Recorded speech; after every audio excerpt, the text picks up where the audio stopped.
నిర్గమకాండము 19వ అధ్యాయము. ఇశ్రాయేలీయులు ఐగుప్తు దేశము నుండి బయలుదేరిన 3వ నెలలో, వారు బయలుదేరిన నాడే 3వ నెల ఆరంభము దినమందే వారు సినాయి అరణ్యమునకు వచ్చిరి. వారు రెఫీదీము నుండి బయలుదేరి సీనాయి అరణ్యమునకు వచ్చి ఆ అరణ్యమందు దిగిరి. అక్కడ ఆ పర్వతము ఎదుట ఇశ్రాయేలీయులు విడిసిరి. మోషే దేవుని యొద్దకు ఎక్కి పోవగా యెహోవా పర్వతము నుండి అతనిని పిలిచి, నీవు యాకోబు కుటుంబీకులతో ముచ్చటించి ఇశ్రాయేలీయులకు తెలుపవలసినదేమనగా, నేను ఐగుప్తీయులకు ఏమి చేసితినో మిమ్మును గద్దరెక్కల మీద మోసి నా యొద్దకు మిమ్మును నెట్లు చేర్చుకొంటినో మీరు చూచితిరి. కాగా మీరు నా మాట శ్రద్ధగా విని నా నిబంధనను అనుసరించి నడిచిన యెడల మీరు సమస్త దేశ జనులలో నాకు స్వకీయ సంపాద్యమగుదురు. సమస్త భూమియు నాదే గదా.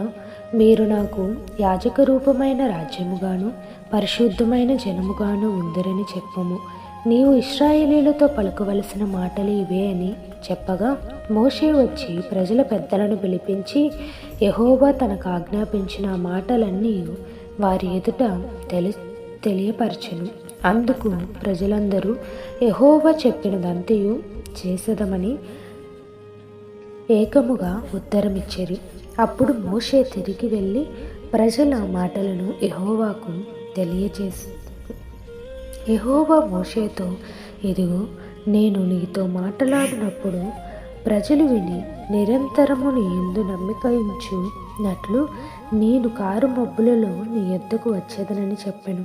మోషే ప్రజల మాటలను యెహోవాతో చెప్పగా, యెహోవా మోషేతో, నీవు ప్రజల యొద్దకు వెళ్ళి నేడును రేపును వారిని పరిశుద్ధపరచుము.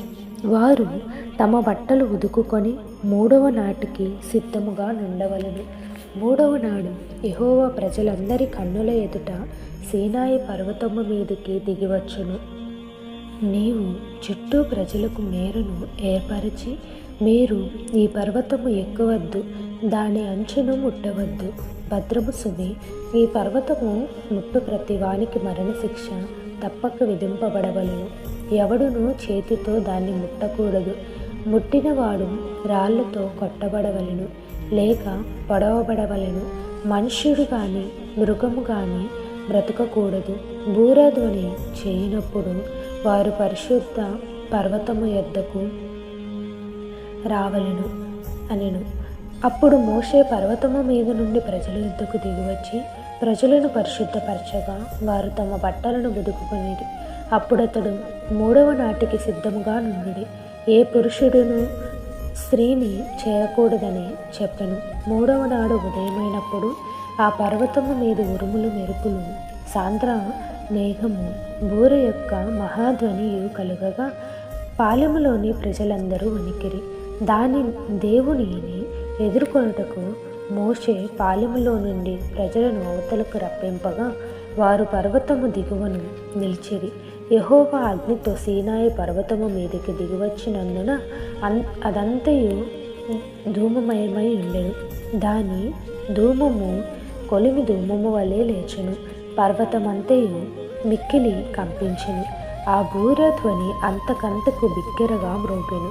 మోషే మాటలాడుచుండగా దేవుడు కంఠస్వరము చేత అతనికి ఉత్తరమిచ్చుచుండెను.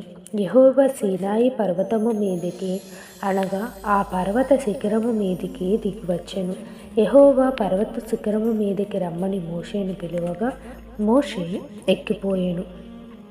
అప్పుడు యెహోవా ప్రజలు చూచుటకు యెహోవా యొద్దకు హద్దుమీరి వచ్చి, వారిలో అనేకులు నశింపకుండునట్లు నీవు దిగిపోయి వారికి ఖండితముగా ఆజ్ఞాపించుము. మరియు యెహోవా వారి మీద పడకుండునట్లు యెహోవా యొద్దకు చేరు యాజకులు తమ్ము తామే పరిశుద్ధపరచుకొనవలెనని మోషేతో చెప్పగా, మోషే యెహోవాతో, ప్రజలు సీనాయి పర్వతము ఎక్కలేరు.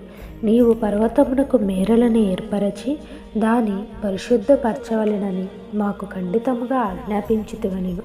అందుకు యెహోవా, నీవు దిగి వెళ్ళుము, నీవును నీతో అహరోనును ఎక్కిరావలను. అయితే యెహోవా వారి మీద పడకుండునట్లు యాజకులను ప్రజలను ఆయన యొద్దకు వచ్చుటకు మేరకూడదు.